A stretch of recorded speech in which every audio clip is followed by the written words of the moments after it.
Chapter 1.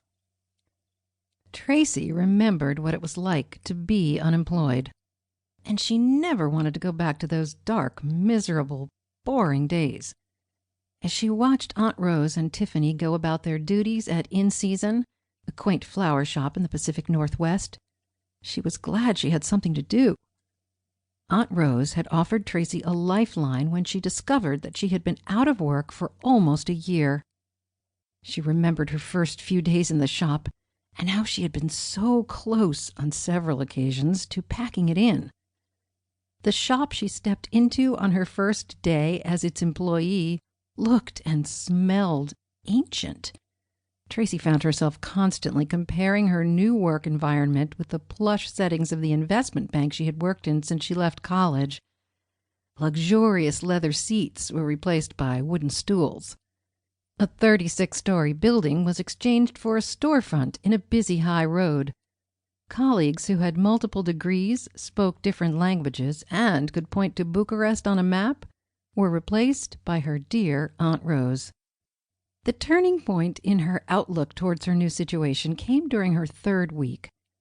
A woman who had bought a bouquet the week before came in to share the effect it had had on its recipient. Angela Owens, a single mom who lived near the shop, said her mom, who had been in a coma for 2 weeks, opened her eyes about 5 minutes after she walked into her hospital room with the flowers from In Season. Her mom said the smell of the flowers reminded her of the home where she grew up. It was the first step in her recovery, and Angela added she would be discharged in a few days. Up until that moment, Tracy had assumed that they sold non-edible plants to people with disposable income.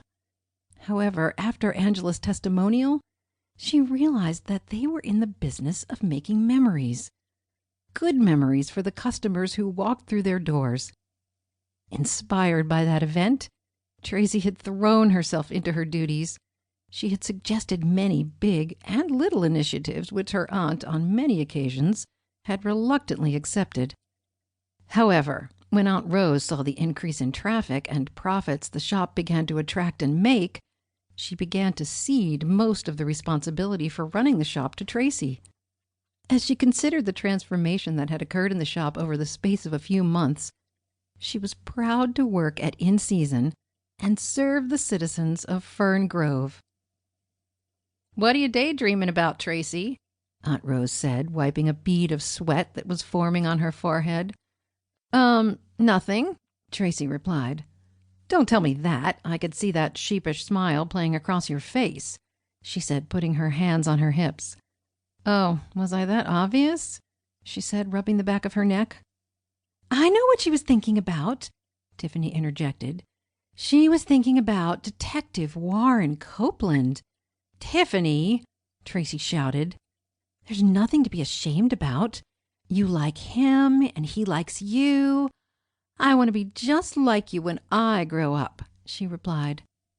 Tracy slowly shook her head, unsure if her young apprentice spoke in jest or was offering a compliment. "Speaking of Warren Copeland, I don't think I've seen him for a while.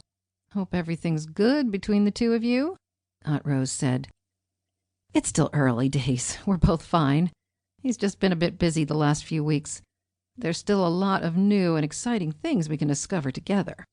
Speaking of new, what should be our new centerpiece flower for this month?" "Do I detect someone changing the subject?" Tiffany said with a cheeky grin on her face. "No, you detect a serious question demanding a serious answer if you want to remain seriously employed in this establishment," Tracy replied, looking at Tiffany directly in the eye. Tiffany shifted from one foot to the other. I think we could have a Freesia arrangement," she replied, biting her bottom lip.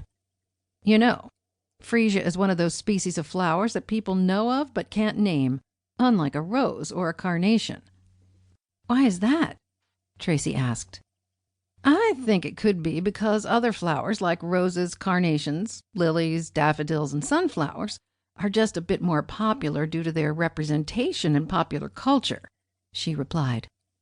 "I have to admit that I only knew of Freesias when I started working here." to keep listening to this audiobook. I've left you a link in the description so you can do it, at no cost thanks to Audible's 30-day free trial.